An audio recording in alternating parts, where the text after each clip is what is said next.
Olá, sejam muito bem-vindos de volta ao Comunica Três Pontas, o nosso espaço de comunicação entre a população, a prefeitura. Hoje trazendo um tema polêmico, porém muito importante para todo mundo e que todo mundo tem dúvidas e algum comentário para fazer. Então, eu trouxe meus convidados aqui para a gente esclarecer tudo sobre o PAN. E hoje está aqui comigo o Dr. Lucas Erbest, que é o coordenador, o médico coordenador do PAN. Eu estou com a Cíntia Scaglione, que é a enfermeira responsável pelo PAN. Estou com o Felipe Pereira, que é o nosso secretário de saúde. E aqui a gente vai fazer um bate-papo para esclarecer todas as dúvidas de vocês e tudo que vocês quiserem saber em complemento para a gente dar continuidade nesse assunto que vai começar aqui hoje, pode deixar aí nos comentários, tá? Que a gente vai levar para frente, e aí a gente volta com outro programa sobre isso, tá?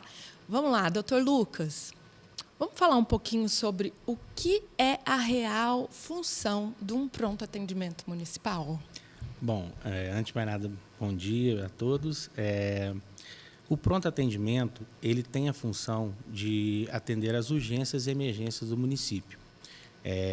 Ele, dentro do sistema de saúde, ele é a única porta aberta, ou seja, aquele lugar onde você pode procurar o atendimento sem marcar consulta. Exatamente por isso, por se tratar de um local onde a urgência e emergência não tem aviso. Ela acontece em momentos que a gente não tem como prever. Então, o pronto atendimento ele é porta aberta, ele sempre vai atender a todos que o procurarem, mas a função principal é o atendimento das urgências e emergências. São os pacientes mais graves. Vamos dar alguns exemplos aqui. Por exemplo, um acidente automobilístico, uma queda, uma dor precordial, uma dor no peito, que pode ser um infarto, uma pressão muito alta que não conseguiu controlar na unidade básica. São situações onde foge da estrutura da unidade básica, que ele não consegue resolver lá, ou que já é encaminhado direto para a gente, como a gente falou, por exemplo, o SAMU, atendeu um chamado de um acidente de moto. Ele vai ser direcionado para a gente, que é um trauma. O paciente procura a unidade básica com uma pressão muito alta e foi medicado lá, mas não conseguiu controlar, suspeitou de alguma coisa, vai encaminhar para a gente. Então, o pronto atendimento tem essa função, atender os pacientes graves de urgência e emergência. Claro que, dentro desse contexto, a gente atende também os pacientes que não são graves, mas a gente tem as nossas limitações. Então, a gente vai fazer esse atendimento dos pacientes que não são graves, mas a gente não dá continuidade ao tratamento. Então, vamos dar um exemplo. O paciente que está com uma dor na coluna, ele vai ser atendido no PAN? Ele vai ser atendido, vai ser avaliado, não tendo nenhum sinal de urgência, não teve um trauma, uma queda, ele vai ser medicado para aliviar a dor e vai ser encaminhado à unidade de saúde. Lá ele vai dar continuidade à investigação porquê daquela dor, o que está havendo. Diferente de um paciente, por exemplo, que sofreu uma queda na escada. Esse vai chegar para a gente com uma dor aguda. Então, a gente vai investigar o que aconteceu naquele momento. Se teve uma fratura, se ele teve alguma luxação, alguma coisa que possa causar aquela dor naquele momento. Então, o pronto atendimento sempre é voltado para as urgências e emergências. Felipe, aproveitando o gancho aqui do Dr. Lucas, vamos falar um pouquinho dos atendimentos nos centros de saúde. O que o centro de saúde atende? Como que a pessoa precisa fazer? Ou ela é só chegar como num atendimento de urgência e emergência? Como que funciona? Sim, Ana. O nosso atendimento hoje, que a gente chama de atenção primária, que é nos nossos PSFs, nas nossas unidades básicas, eles estão funcionando muito bem. O que a gente pede para o cidadão? Aquele atendimento que não é de emergência, que não é de urgência, pode procurar a nossa unidade de saúde, vai ter um atendimento de qualidade para o cidadão.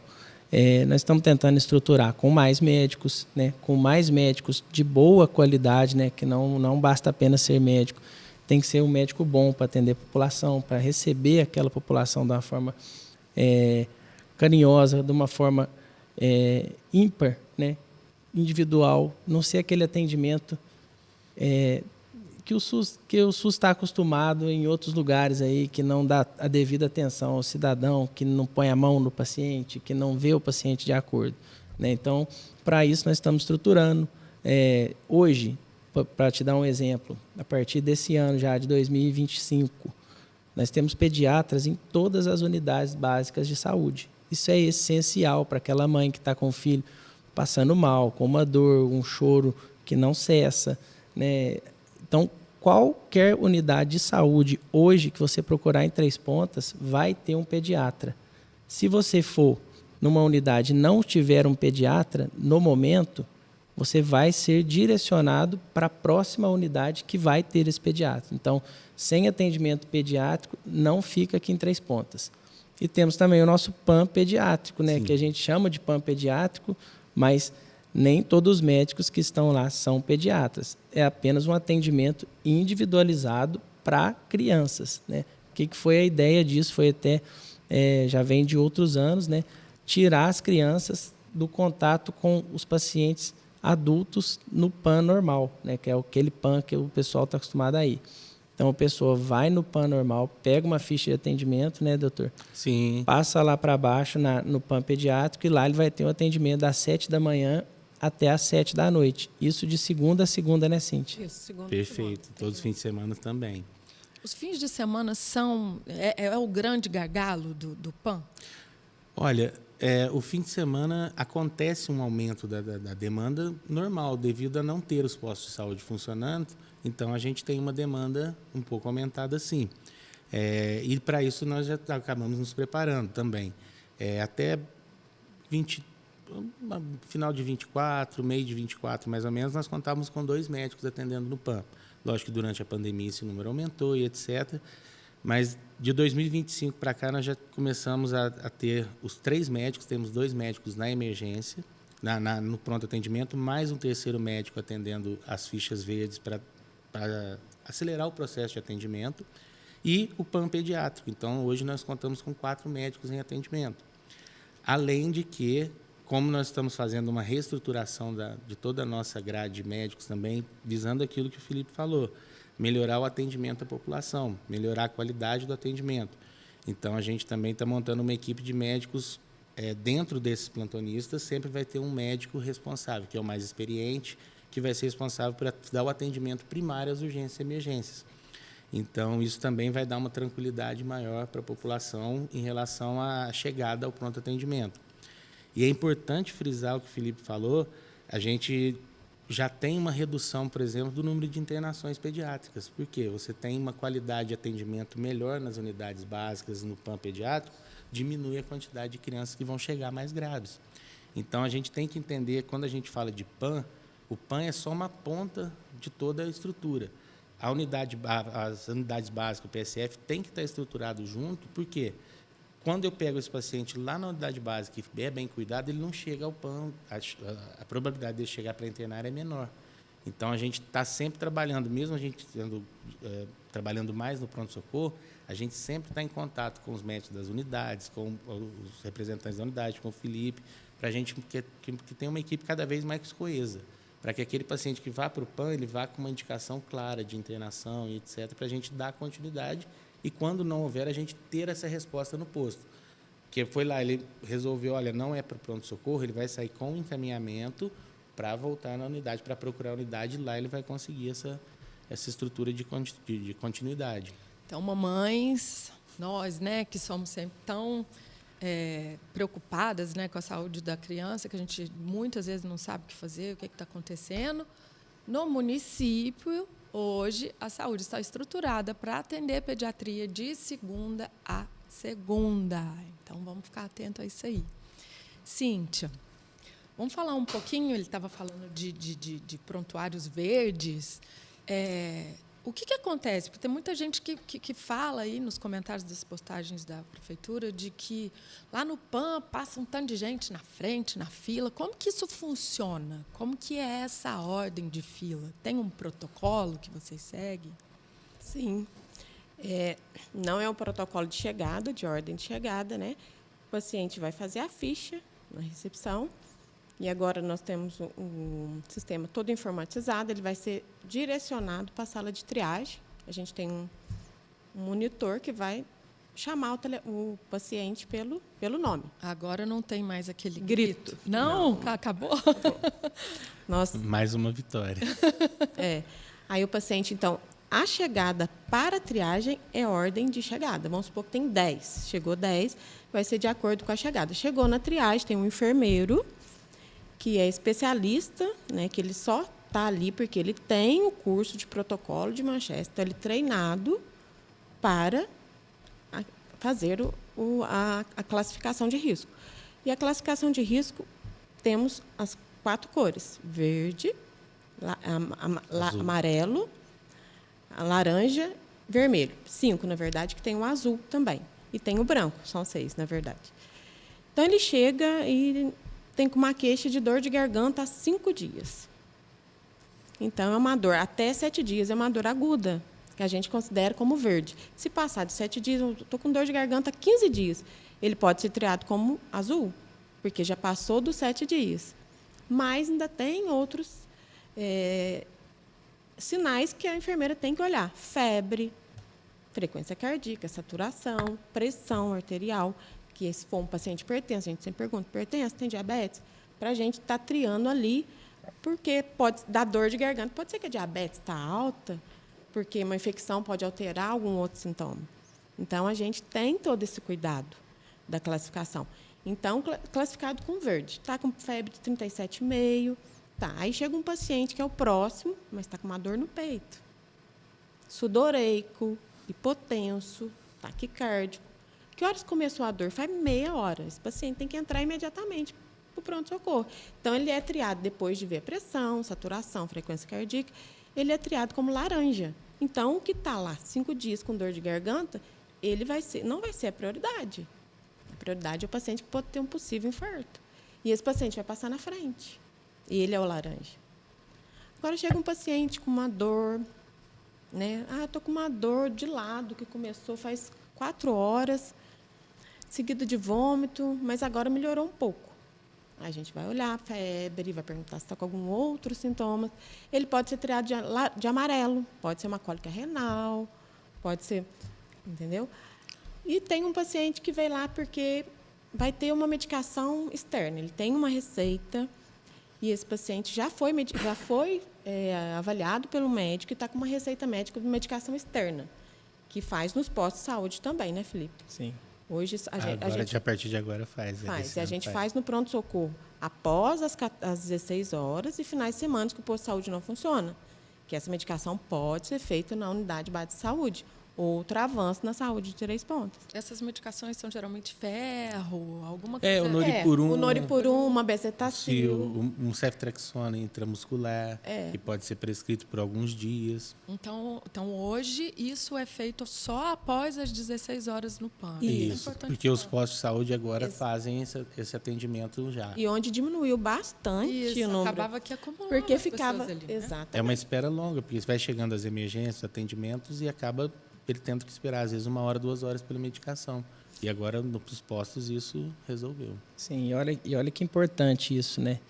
Aquela pessoa que vai no PAN só para tomar uma medicação, ela não precisa ficar ali exposta a pegar uma doença, a uma infecção, a ficar exposta a vírus, bactérias, porque tem outros pacientes que estão lá que estão doentes.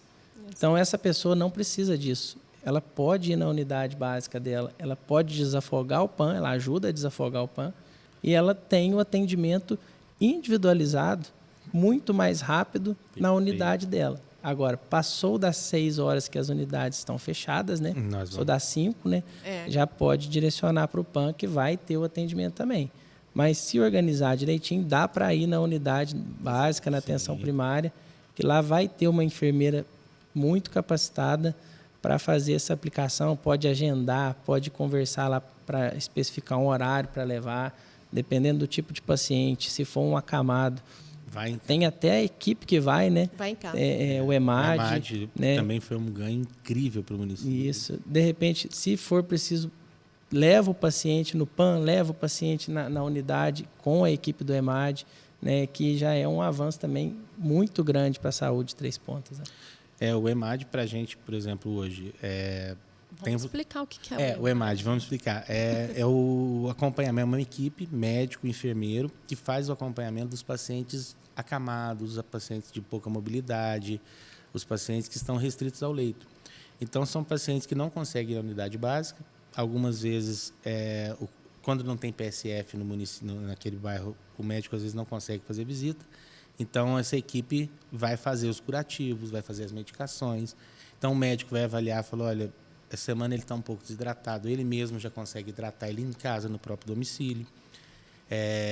Olha, eu escutei o pulmão, acho que está começando uma pneumonia. Vamos começar a tratar sem precisar internar. Então, ele vai fazer todo esse acompanhamento.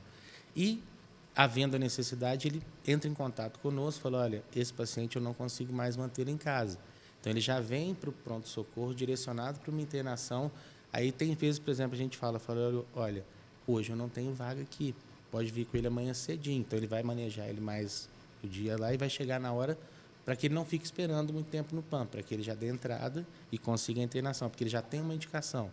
Então, o EMAD também é um recurso que a gente agradece muito de ter no município, porque esses pacientes acamados, muitas vezes, recebiam alta, por exemplo, hospitalar. Muitas das vezes as famílias não têm condições mesmo, não só financeiras, às vezes condições físicas, condições emocionais, são feridas complicadas, tem que fazer curativos, eles não têm técnica. Mesmo que a gente ensine, não tinha técnica, acabava voltando esse paciente, reinternando várias vezes. Com o EMAD, essa reinternação diminuiu drasticamente, porque você tem um acompanhamento semanal desse paciente, havendo necessidade 2, 3 vezes na semana. Então, é uma equipe especialista só para esse tipo de atendimento, que também poucas pessoas sabem, quem precisa conhece bem, mas pouca gente conhece, então é importante frisar isso. Cíntia, vamos falar um pouquinho do número de atendimento no PAN? Muita coisa acontecendo, né? E mesmo assim, a gente tem um volume enorme de atendimento ainda. Sim. Você tem esses dados para a gente? Tem. A média de atendimento no pronto-socorro hoje é de 7.500 a 8.000 por mês. Só que nesse contexto de 8.300, que foi esse mês de março, 4.300 é o verde, que são os pacientes que menos prioridade. Nas unidades básicas, exatamente. Então, eu tenho um número exato. Eles são atendidos, mas gera uma demanda para aquele paciente que precisa realmente da urgência e emergência. Paciente, por exemplo, esse paciente que está lá, ele vai ser medicado, então ele vai ocupar o leito, tudo. Ele poderia ser medicado no posto. Então, aquele paciente que precisa mais do leito, não tem naquele momento. Então, é o que a gente precisa muito que a população entenda, com as unidades funcionando hoje, como está, com bastante médico, com bastante número de atendimentos, isso facilita muito. Hoje, é um dado aqui, eu já vou até dar um spoiler que fala, né? Hoje, a Cíntia acabou de me falar que tinham 18 vagas livres de pediatria nos postos de saúde, porque o pessoal ainda não está sabendo de que está tendo em todos, então a procura ainda estava baixa. Então, vê-se que, com o número de profissionais, você vai ter um atendimento para toda a população. Então, isso é fundamental. Quantas unidades de saúde a gente tem hoje, Felipe? Hoje a gente tem 12 unidades de saúde, né? Fora as pequenas unidades, né, que são na zona rural, né, que fazem o atendimento através de busca ativa, 1, 2, 3 vezes na semana, né? Os centros especializados, né, que é o CEM, né, que é o Centro de Especialidades Médicas. Aí vem o centro odontológico também, que é especializado também. Fisioterapia, que nós temos nas unidades e também na APAI, né, que realiza um grande trabalho com repasse e recursos do município de Três Pontas. O CAPS, né, também, que é fundamental. Na região toda, a única cidade que existe internação psiquiátrica é Três Pontas. Então, nós somos referência psiquiátrica para, se não me engano, 8 ou 9 municípios. Né? Então, a gente vê que é um trabalho da Santa Casa junto com a Prefeitura, porque trazer um hospital psiquiátrico, uma ala psiquiátrica, não é uma tarefa simples. Então, é um ganho para a população e também para a região. Né? É importante a gente salientar isso, que quando a gente fala de pronto-socorro daqui, eu até queria frisar isso, nós somos referências como pronto-socorro não só para Três Pontas, nós somos referência para Três Pontas, Santana da Vargem, Coqueiral e Ilicine. Então, por exemplo, um paciente infartado em Coqueiral, quem vai cuidar dele é o pronto-socorro de Três Pontas. Isso é via SUS. É um consórcio do SUS que os municípios maiores são responsáveis e ganham repasse, tem um repasse do SUS para que isso aconteça. Mas, quando a gente fala de número de atendimentos, temos que incluir. É pequeno, porque a maioria vem para internação, já vem mais para UTI, etc. Mas também temos que levar isso em consideração. A gente ainda somos responsáveis pelos atendimentos de urgência desses municípios também. Muita coisa boa acontecendo nesses nem 4 meses aí de governo, né? Muito. E vamos falar, então, de mais coisa boa, porque daqui a pouco a gente vai falar do novo PAN, mas vamos falar das melhorias que já estão sendo feitas no PAN hoje, atualmente. Então, a parte física do PAN realmente é uma parte mais limitada, porque a gente não tem como aumentar. Mas o mobiliário do pronto-socorro, cama nova, né? Temos cama elétrica na sala de emergência. Então, assim, as poltronas, a manutenção da estrutura do pronto-socorro. Então, isso a gente sempre está em cima. Equipamentos, né? O pronto-socorro tem uma sala de emergência que ele pode suportar até 4 pacientes de CTI. É um espaço pequeno, mas a gente tem monitor, a gente tem respirador, a gente tem bomba de infusão que controla gotejamento de medicações. Nós temos 4 leitos de UTI na emergência hoje. Que sucesso. Então, assim... ar-condicionado? Isso, climatizou o pronto-socorro, né? Isso tem ar-condicionado em todos os setores do pronto-socorro, na observação, na sala onde ficam os pacientes para medicar, com cortina de ar. Então, assim, melhorou, a gente melhorou bem para receber o paciente, né? Nas limitações do acolhimento, exato. Dentro das limitações físicas, melhorou, assim. Se a gente fizer uma 100%. conta básica aqui, são 8, 7 mil atendimentos ao mês. A cada 10 meses, em média, a gente atende 3 pontas inteiras no pronto-socorro. São 70 mil atendimentos a cada 10 meses. Nós temos 60 e poucos mil habitantes. 57, não chega a 60 mil. Quase 1,5, né? Quase uma vez e meia. Então, é um volume muito grande para um espaço físico restrito. Então, quando melhorar esse espaço, esperamos também que melhore o acesso ao atendimento. Esse é um ganho que a gente lutou muito tempo e com a prefeitura agora conseguiu dar início nessa obra com muito empenho, porque vai ser fundamental. A cidade cresceu muito e o pronto-socorro precisa acompanhar, assim como a Santa Casa tem acompanhado, aumentou. E dentro desse dado também é importante frisar que hoje nós, com essas cidades que a gente citou, que nós somos referência, nós temos, em média, 120 mil pessoas que seriam como referência o primeiro entrada, o pronto atendimento, e de referência a Santa Casa daqui. E hoje nós temos 23 leitos só no SUS. E 10 leitos de UTI, com mais 10 liberados para já estar em fase de montagem dos leitos. Então, ao todo, nós temos 10 leitos de UTI, acho que 5 de pediatria, né, se não me engano, e 23 de clínica, para a gente rodar 120 mil pessoas. Então, hoje, o pronto-socorro acabou virando uma enfermaria também. Então, por exemplo, nós temos hoje um médico horizontal que vai lá para passar as visitas nos pacientes que ficam internados. Nós chegamos a ficar com 12 pacientes aguardando internação na Santa Casa. E aí, o que nós tivemos que fazer? Nós tivemos que ampliar a nossa bolsa de medicamentos. Por exemplo, medicamentos que só tinham dentro do hospital. Como a gente falou, como o paciente tem ficado com a gente, então a gente teve que pôr esses medicamentos também, tudo via prefeitura, sem ajuda de SUS, nada. Por quê? O SUS dá o básico, que é o atendimento da emergência. Esse paciente que está lá, na teoria, ele já teria que estar internado. Então, o SUS, né, esse hiato, o SUS não cobre. A prefeitura faz a cobertura. Então, hoje a gente tem antibiótico de amplo espectro, a gente tem trombolítico, por exemplo, um paciente infartado. O trombolítico é o primeiro medicamento que se faz para não ter que fazer um cateterismo, quando não tem condições de fazer o cateterismo.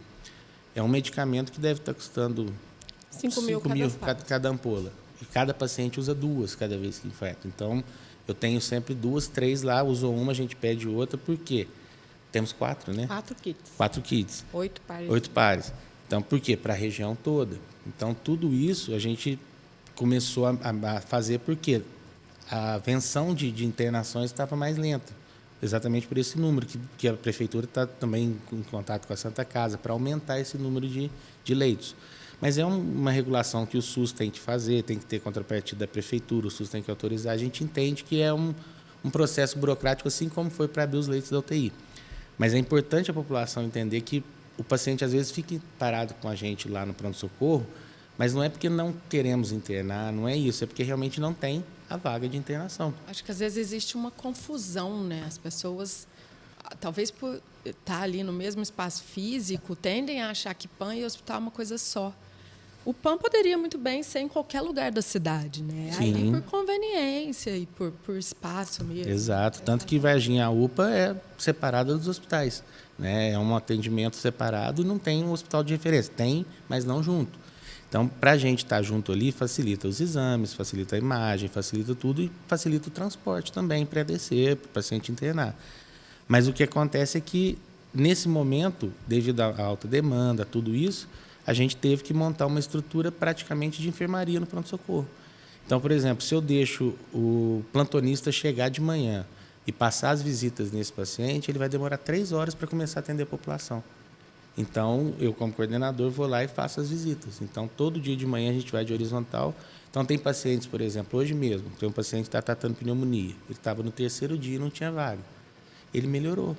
Então, eu dei alta para ele hoje, para ele continuar o tratamento em casa e vai voltar amanhã e depois para acompanhar comigo no pronto-socorro. Para quê? Para desafogar a internação.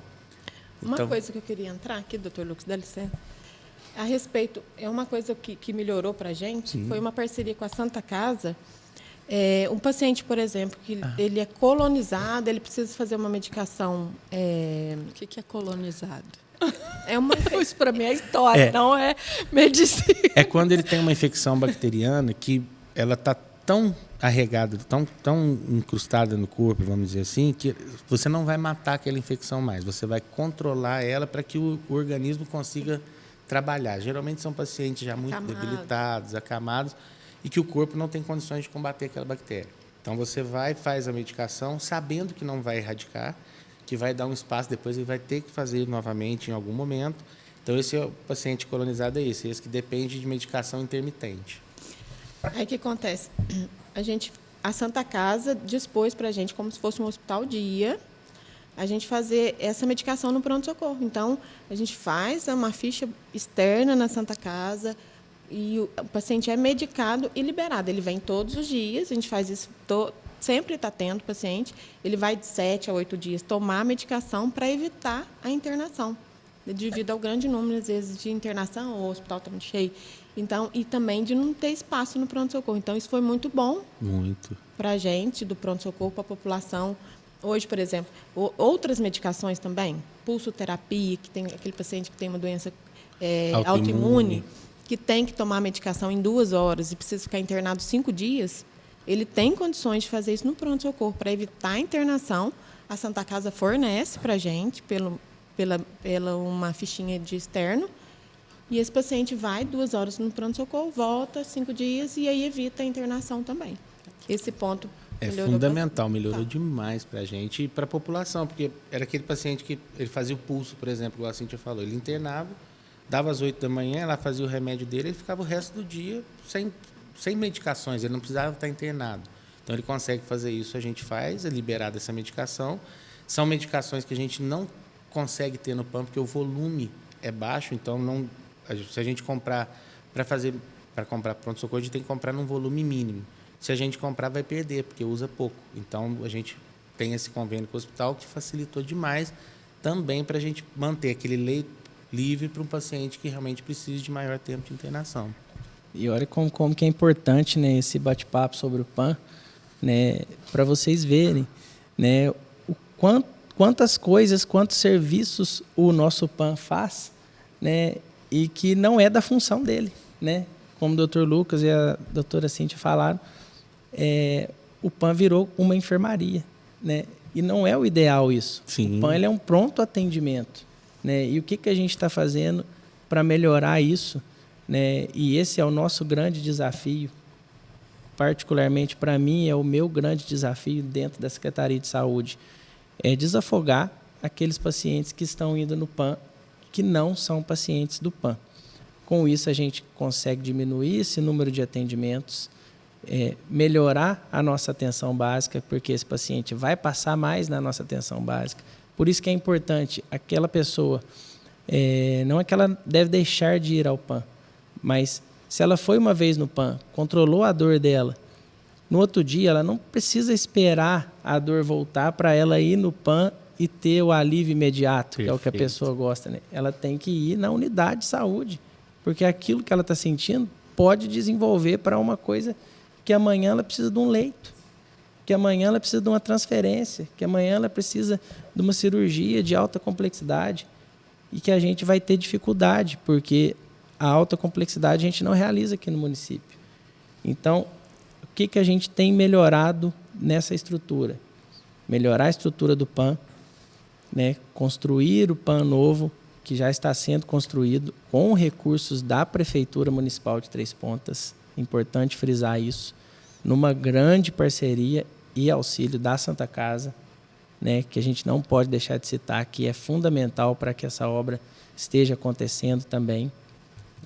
Melhorando as estruturas, a gente consegue melhorar, pensar um pouco mais na atenção primária, para que esse paciente deixe de ir no PAN e vá na atenção primária, vá nas nossas unidades, melhorar a qualidade dos médicos que a gente contrata, né? Credenciar médicos, trazer esses profissionais para morar em Três Pontas, para ter um vínculo com a cidade, para não ficar 1, 2 anos depois ir embora. Isso é muito importante para a gente. Privilegiar também os médicos três-pontanos, que são eles que nos ajudam na hora que a gente mais precisa, são eles que nos dão um apoio aqui durante as emergências, durante as intercorrências que a gente tem no dia a dia. E é isso que a gente está tentando fazer.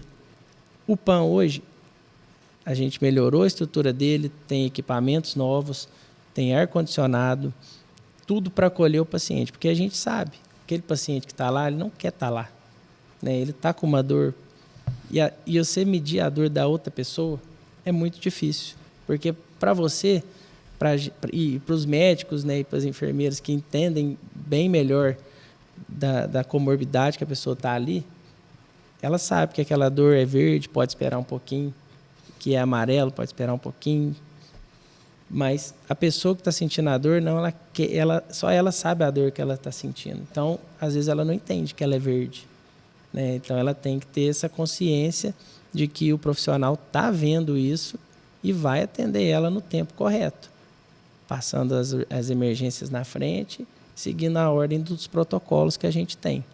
Então, isso é muito importante. E aí, com essas estruturas melhores, né, melhorando a qualidade dos equipamentos, eu friso muito com a Cíntia a limpeza. O ambiente do PAN não pode ser sujo, tem que ser o mais limpo possível. E a gente limpa lá praticamente 24 horas. Ontem mesmo estava jogando água lá na frente, né? O caminhão-pipa estava limpando o entorno lá, que é nosso, não é só lá dentro, o entorno também tem que ser bem apresentado. Sim. Né? E aí você melhora um pouco o aconchego desse paciente, que ele chega com uma dor, mas você já consegue aliviar, que ele já senta numa cadeira melhor, ele já, lá dentro, ele já senta numa poltrona melhor para tomar um soro, né? O médico já acolhe ele ali de uma forma mais carinhosa, né?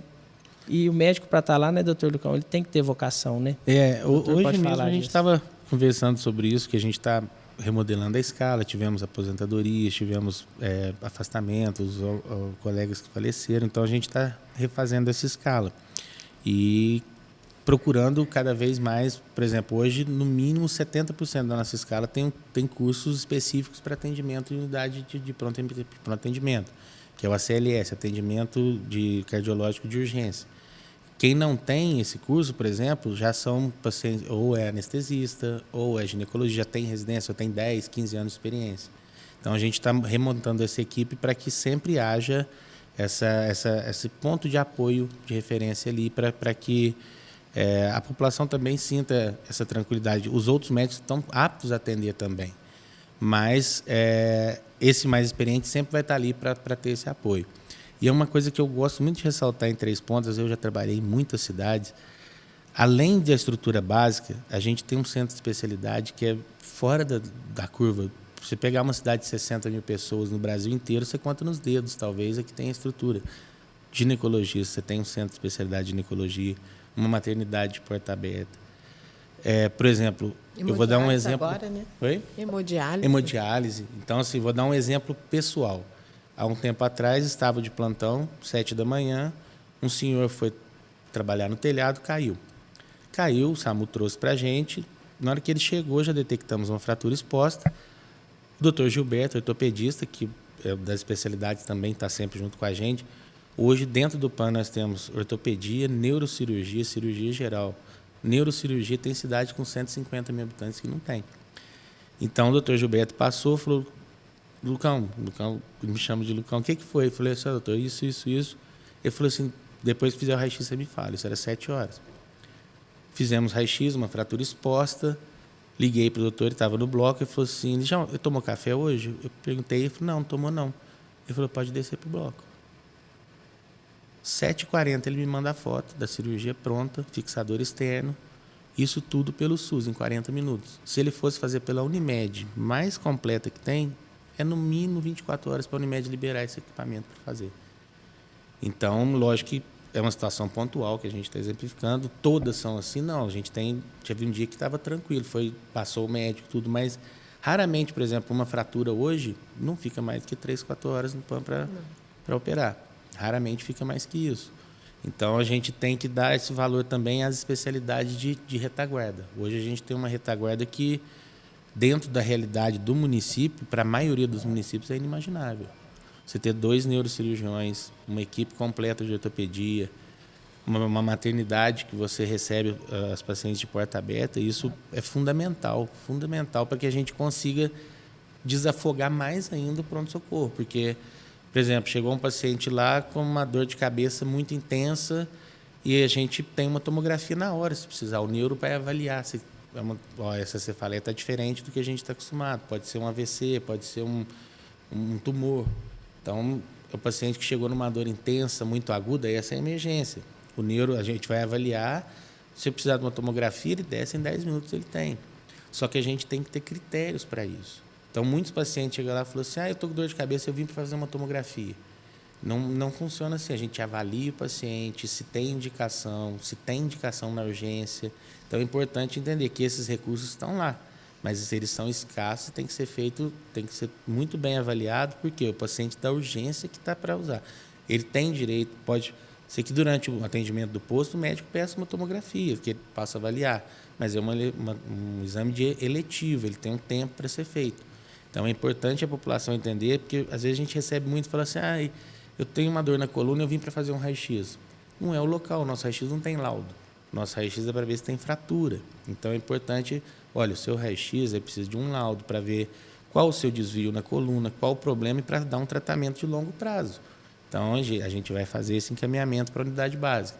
Então, é importante que a população entenda que a gente tem os recursos, mas os recursos são direcionados a um tipo de atendimento. Assim como o posto de saúde tem um recurso direcionado ao atendimento da unidade básica. Isso é fundamental para a população começar a procurar o sistema no lugar certo. Mas, como o Felipe falou, deu aquela dor muito forte, a gente vai medicar, vai aliviar, vai iniciar o tratamento, mas eu não vou conseguir investigar a causa ali. Então, ele precisa dessa continuidade. Isso é fundamental e é aí onde a gente tem cada vez mais os postos de saúde absorvendo essa demanda. Isso para a gente trabalhar mais tranquilo no PAN em relação a volume de atendimento é fundamental. Por quê? A gente tem que ser honesto também.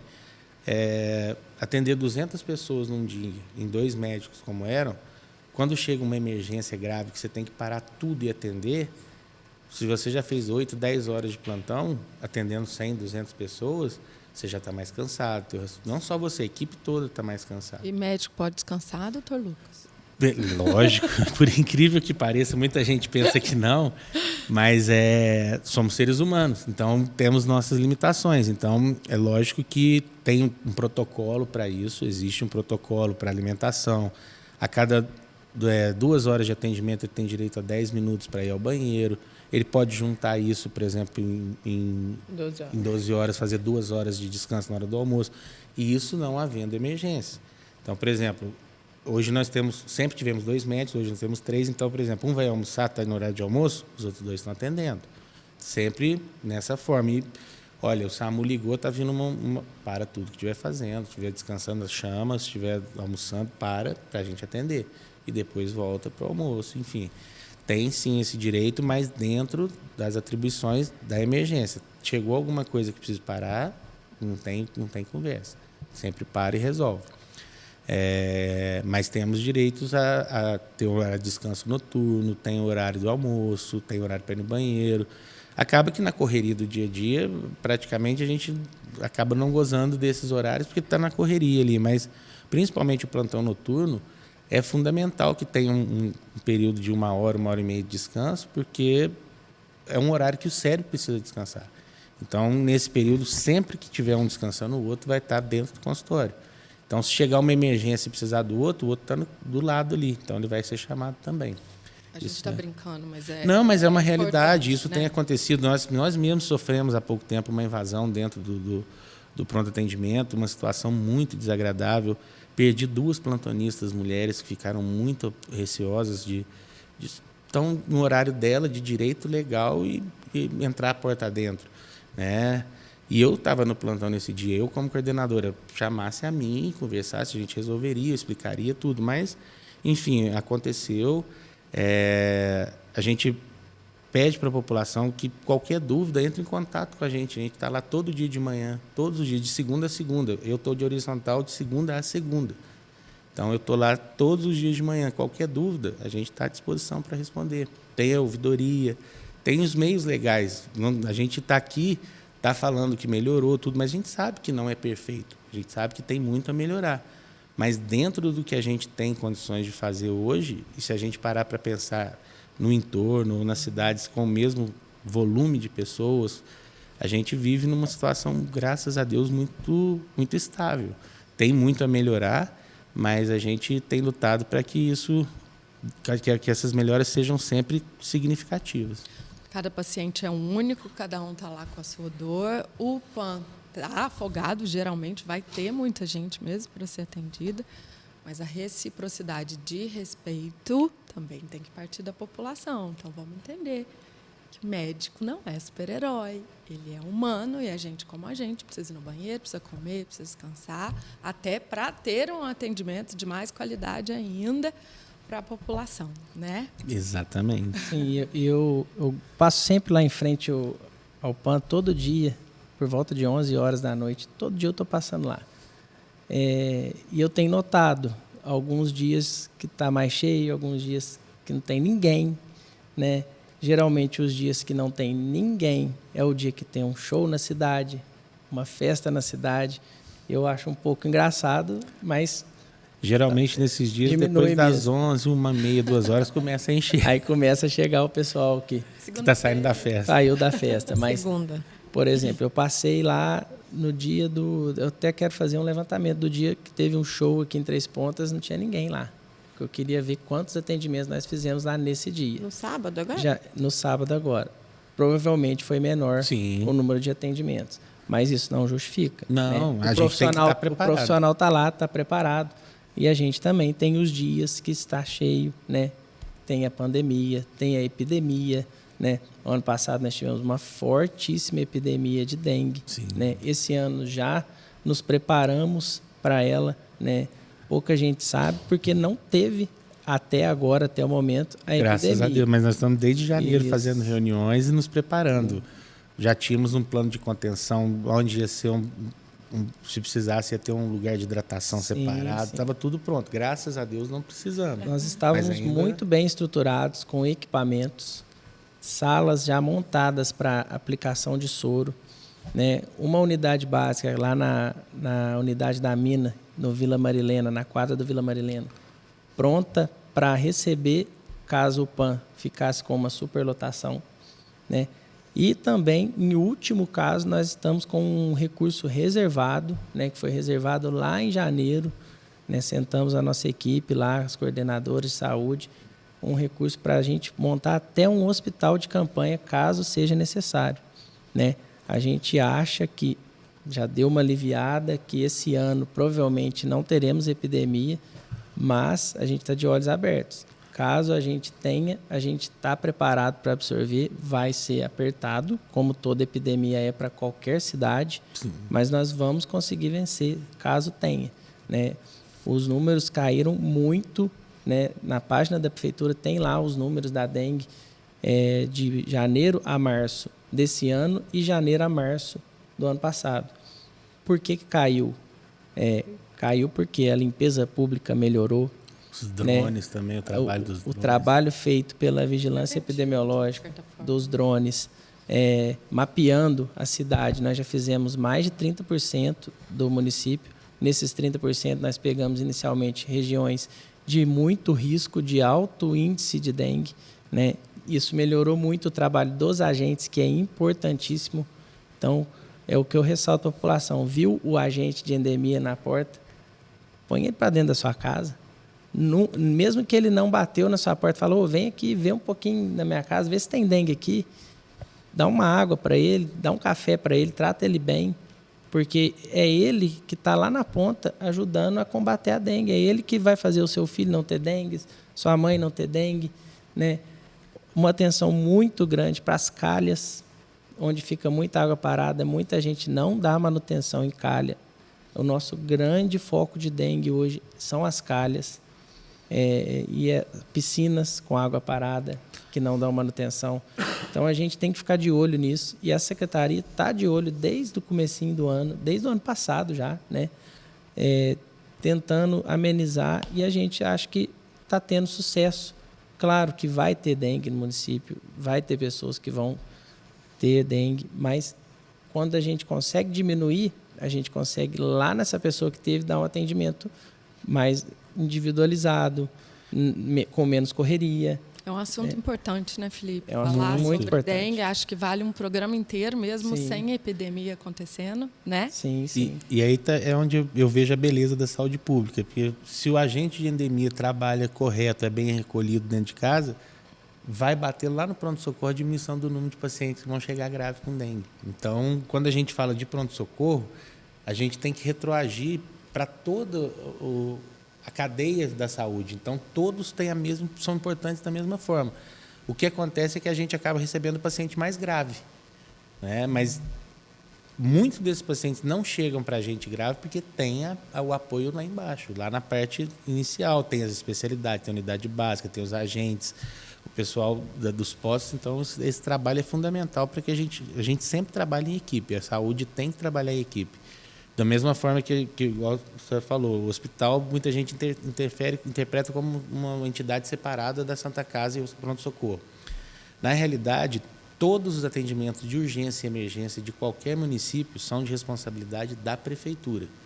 Então, nesse caso, a prefeitura tem a porta de entrada e o hospital dá continuidade ao atendimento.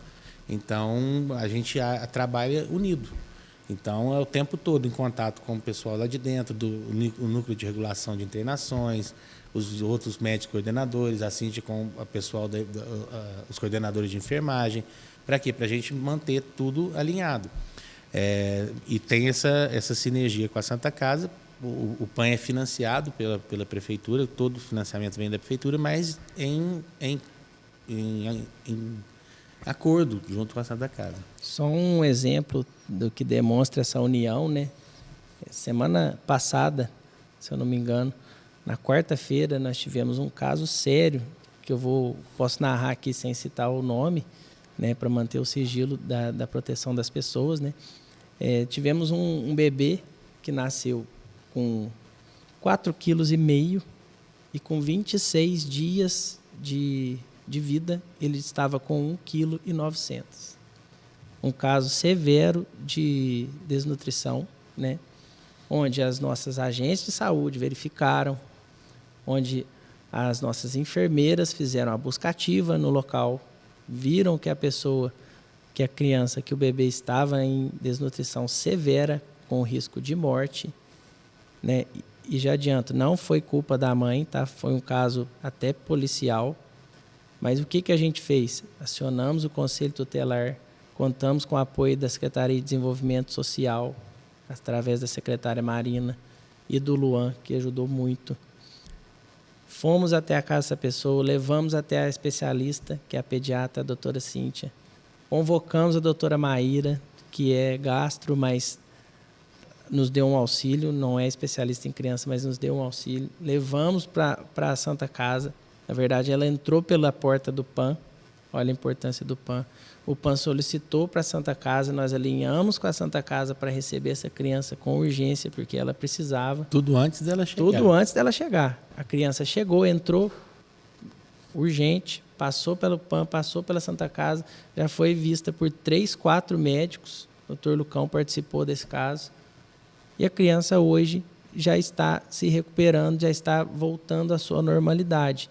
Graças a Deus não teve nenhuma sequela, conseguiu passar ilesa diante desse fato. Mas olha a importância. Começou lá na agente de saúde, lá na enfermeira da unidade básica. Foi parar lá no mais renomado médico, especialista da área dentro da Santa Casa. E tudo pelo município. Tudo isso o município. E esse caso a gente tratou com muito carinho, porque quando é criança, né, a gente, além do paciente que a gente já trata bem, a criança a gente tem um carinho muito maior, porque a criança é o nosso futuro, né, Ana? É isso aí. E essa é a importância. Se a agente comunitária não detecta isso, provavelmente essa criança já ia chegar ou muito grave ou em óbito no pronto-socorro.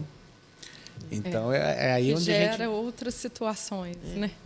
Mas, assim, para a gente não estender muito, acho que um último assunto que tem que ser abordado é o novo PAN, né? Sim. Então, quais são as melhorias que vão ter, o que a gente pode esperar e qual que é a previsão de entrega desse PAN para a população? Sim, o novo PAN, a previsão de entrega dele é o ano que vem, né? Mas as obras estão muito adiantadas, né? Podemos ter surpresas nessa entrega.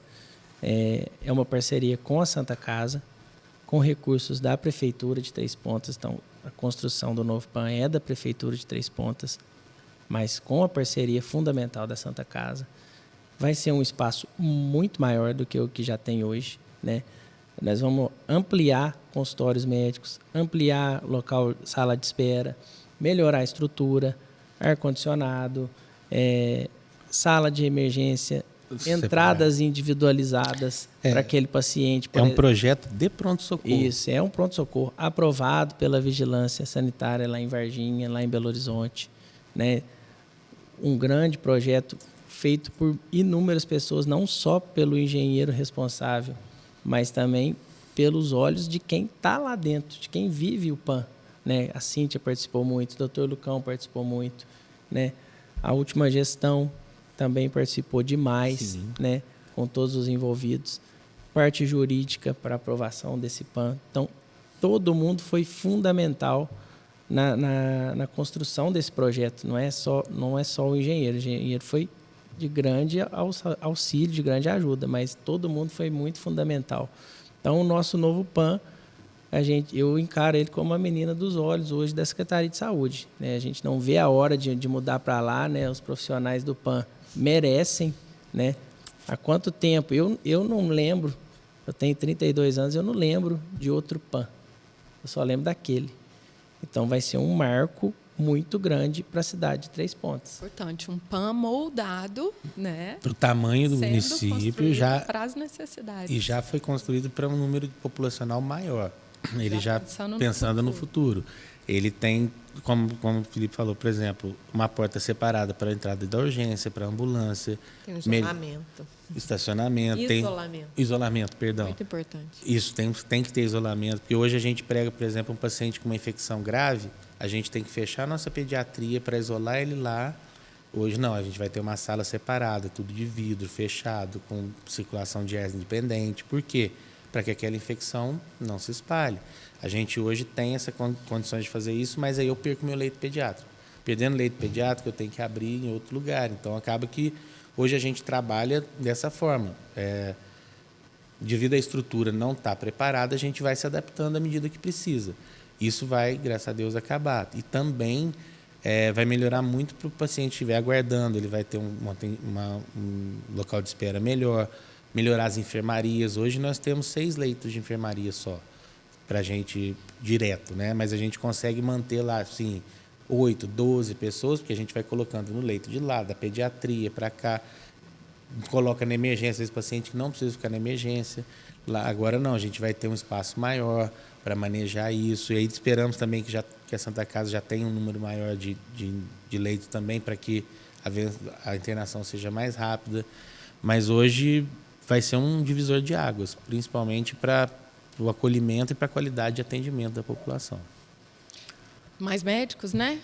Sim, a quantidade de médicos, hoje com os 4 que nós temos, o da pediatria, mais os 3 atendendo, a gente consegue dar controle da demanda. Se houver necessidade, a gente já tem espaço para colocar mais. Mas aí a gente tem que pensar o seguinte, o pronto-socorro para as emergências já tem o atendimento necessário. Então, é muito mais vantagem pegar esse médico e colocar na atenção básica.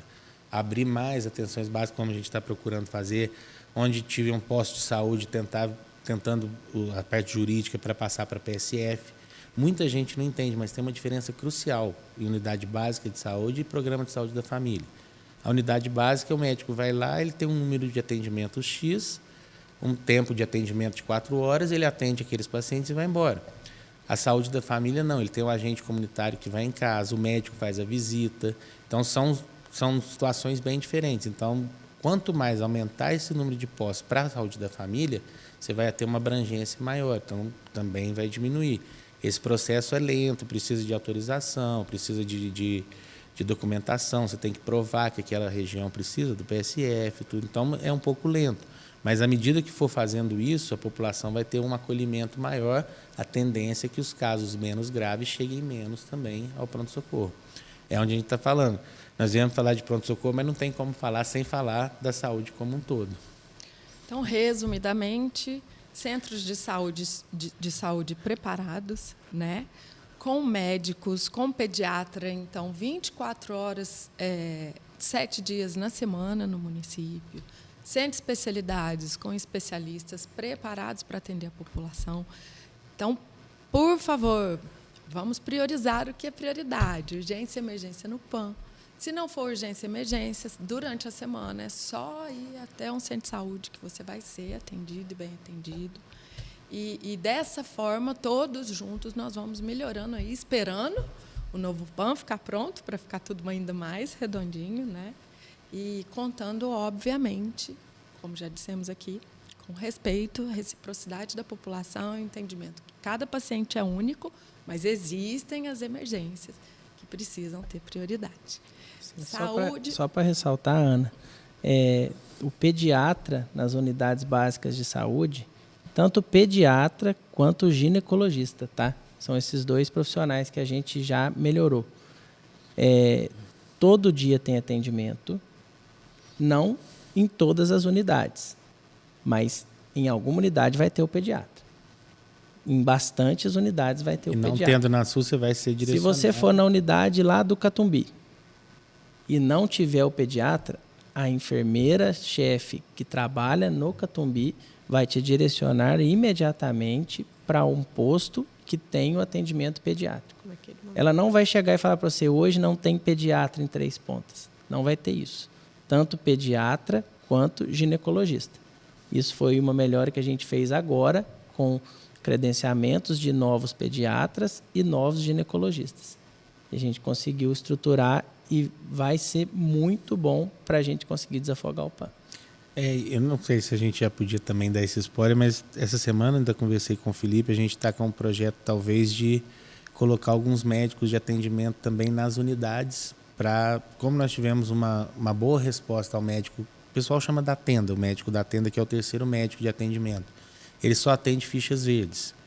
Então, a gente está estudando a possibilidade, isso ainda é um processo porque, pelas normas do SUS, tem um número X de atendimentos para o médico de 40 horas, mas a gente está estudando a possibilidade de colocar 2 ou 3 médicos em postos de saúde específicos para atendimento de fichas verdes de livre demanda, um atendimento de um número maior de atendimentos. Então, se a gente conseguir também estruturar isso juridicamente, seria um ganho muito importante. Então, a gente vê que a gente está tentando, de todas as formas, melhorar o acesso ao atendimento, que a gente entende que os postos de saúde, às vezes, não vão dar atenção e a gente friso muito, o pronto-socorro vai atender todo mundo que for lá. A gente só pede que procure com parcimônia, procure com uma indicação clara, porque aquele paciente que pode ir ao posto, hoje ele tem condições de ser atendido no posto com mais facilidade, no máximo, ou se não no mesmo dia, no outro dia. Então, que se ele for ao PAN e for medicado, que ele procure o atendimento secundário para que ele não volte ao PAN desnecessariamente e também não, porque no PAN ele não vai estar cuidando da doença, ele está cuidando do sintoma muitas vezes. Então, é importante essa continuidade também. Isso é fundamental. Até porque hoje a gente tem no município a regulação. Sim. Né? A regulação que já acontecia no PAN, né? Nas internações, agora a gente tem a regulação dentro das unidades básicas. Então, o que é isso? Você vai na unidade básica, vai passar no clínico geral, aí o clínico geral vai ver que você tem uma indicação para ortopedia. Ele vai te indicar para o especialista. O especialista vai avaliar. Esse paciente precisa de um raio-x. Ele vai ser colocado na fila da regulação. O médico regulador vai avaliar, vai ver se esse paciente ele é A, B, C, D dentro dos protocolos que a gente tem, dentro dos fluxos que a gente segue na secretaria, da urgência ou não, e ele vai fazer esse raio-x dentro da fila de regulação. Isso não é mais por chegada. Não é mais por ordem de chegada. Isso é fundamental. É na hora que você vê a sua comorbidade ali, o que você tem, o médico vai avaliar, esse médico regulador está lá só para isso, né? Não está na unidade, ele trabalha no computador da Secretaria de Saúde e ele vai avaliar a fila de espera. Então é aquilo, hoje a gente tem tudo informatizado, a gente consegue ver quantas pessoas estão na fila esperando uma consulta de ortopedia, quantas pessoas estão fazendo raio-x, ressonância, e aí a gente consegue regular isso. E aí é muito mais importante e muito mais vantajoso para você ir numa unidade básica, porque você vai entrar na fila da regulação. Eu dou um exemplo que não sai da minha cabeça. No comecinho do ano, quando a gente implantou a regulação, chegou um paciente lá na secretaria, chegou a notícia para mim dentro da minha sala primeiro. Tem um paciente ali com um pedido de raio-x. Aí eu falei, pede para trazer aqui para mim que eu quero ver. Na hora que eu vi o pedido de raio-x, era um pedido de raio-x do corpo inteiro. Aí eu falei, esse paciente não está aí. Ele está pedindo um raio-x do corpo inteiro e não está conseguindo nem andar. Não, o paciente está ali, está te esperando sentado na recepção. Inclusive, está andando normal, está conversando, não tem nada. Eu falei, não, chama ele aqui que eu quero ver. Entrou o paciente na minha sala, era um pedido de raio-x feito no PAN, né, para o corpo inteiro. Aí eu falei, mas o que você tem? Esse médico que deu esse pedido errou. Né, nós falamos com o doutor Lucão, com a Cíntia, chamamos esse médico e falamos, você não pode dar esse tipo de pedido aqui do PAN. O cara, primeiro, não tinha nada e não é o local apropriado para ele pedir isso. Nós fomos ver, apertamos o paciente, ele falou que era para fazer um concurso e ele precisava levar esses exames na apresentação do edital do concurso. Então, ele não tinha nada. E ele entrou no PAN, ocupou a vaga de alguém quase fez um raio-x na frente de alguém que precisava. Então, olha a importância da regulação. Pela regulação, nós cercamos isso. Né? E aí a gente corrigiu já no PAN para que não aconteça mais. Até o médico falou assim, nossa, ele me entregou os papéis, falou que foi no posto. Eu falei, independente disso, ele tem que ir ao posto. Então, a gente conseguiu corrigir uma coisa que passaria batido o raio-x desse lá várias vezes. A gente consegue corrigir na origem. Então, essa informatização e a regulação é fundamental para que a gente mantenha o serviço funcionando direcionado para gravidade. O que é o protocolo de Manchester, que todo mundo pergunta? Unicamente, exclusivamente, resumindo, quem está em maior risco de vida. Quem tiver maior risco de vida vai passar na frente. Resumindo, é isso. Então, por exemplo, o raio-x dele não tinha a urgência. Eu entendo que ele passou no concurso e tudo mais, o SUS faz isso. E, querendo ou não, ele também poderia fazer particular. É uma opção dele, se ele tivesse condições. Se ele não tem, o SUS vai fazer, mas não no pronto-socorro. Então, é aí que a regulação é fundamental nisso. Por quê? A gente orienta os médicos, explica, mas, às vezes, uma troca, um médico que veio 1 ou 2 vezes ainda está aprendendo. Hoje mesmo, nós tivemos um pedido de um médico que era mais novo, entrou na escala, a gente orientou tudo, e ele depois me ligou e falou, não, a paciente falou para mim que ia fazer no particular. Eu falei, ela falou, mas ela foi lá na secretaria, porque na hora que você entrega o papel, aí eu fiquei novamente, falei, esse tipo de exame, se você julgar necessário, faça o relatório, encaminhe para a unidade e lá vai ser avaliado e solicitado.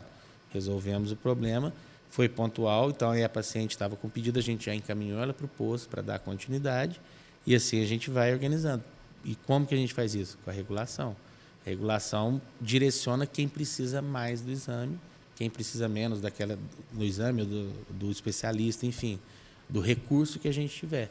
Então, isso antigamente era feito por fila de chegada, né? E hoje não, hoje com a regulação a gente tem uma facilidade para trabalhar muito maior. Então é isso, né? Eu acho que saúde é um tema que a gente vai ter que falar muito por aqui, né? Vão ser vários programas para falar de tudo que está acontecendo, mas é importante que a população entenda que os olhos, sim, dessa gestão estão voltados para a saúde.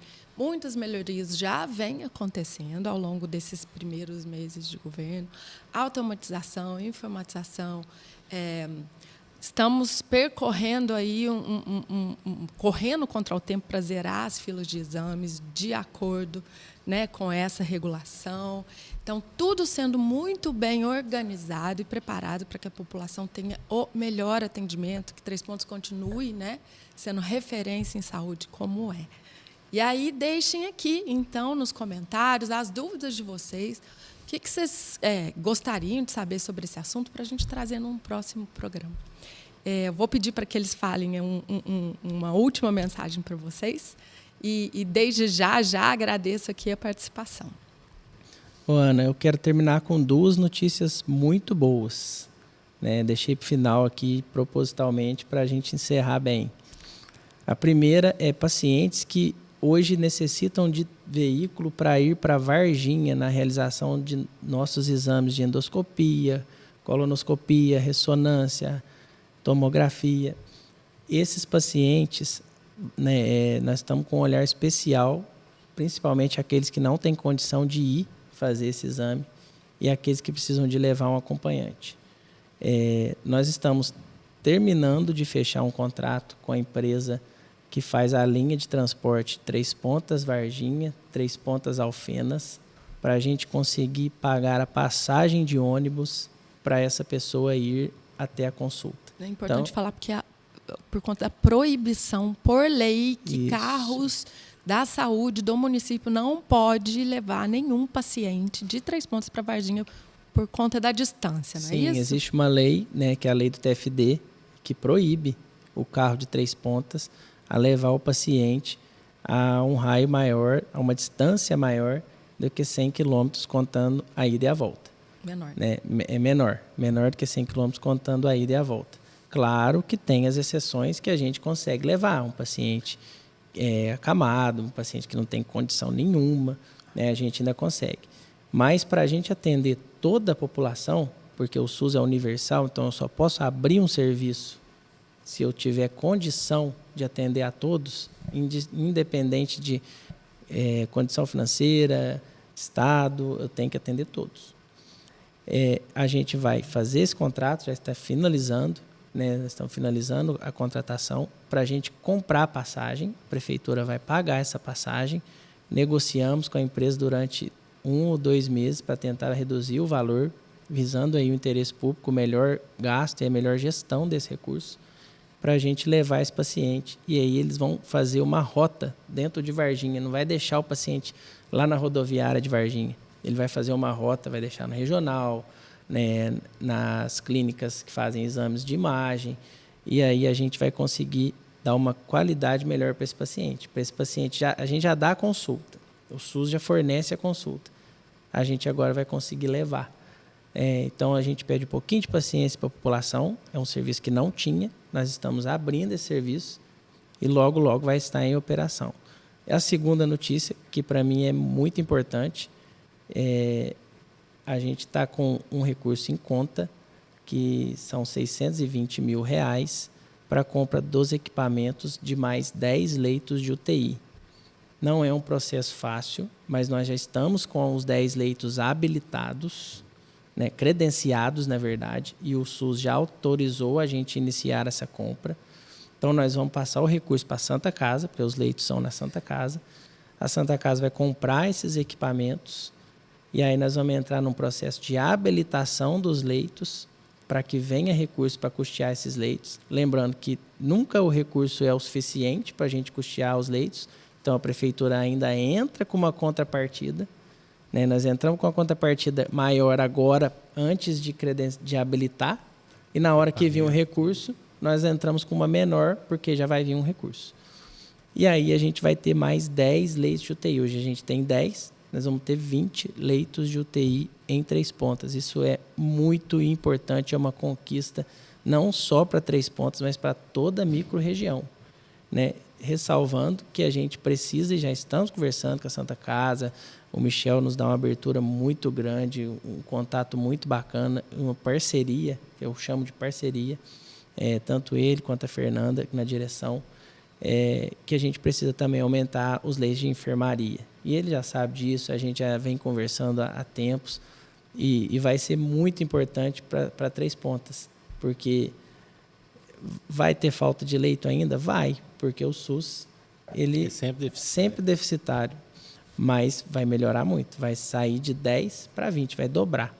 Então é uma grande conquista que nós, na nossa administração, a gente está conseguindo trazer logo já no início para a população. Logo nós vamos estar também com esses 10 leitos a mais. Então, muita notícia boa por aqui. E a gente se vê num próximo programa. Aguarda as dúvidas e as sugestões de temas dentro da área da saúde. Até a próxima. Até a próxima.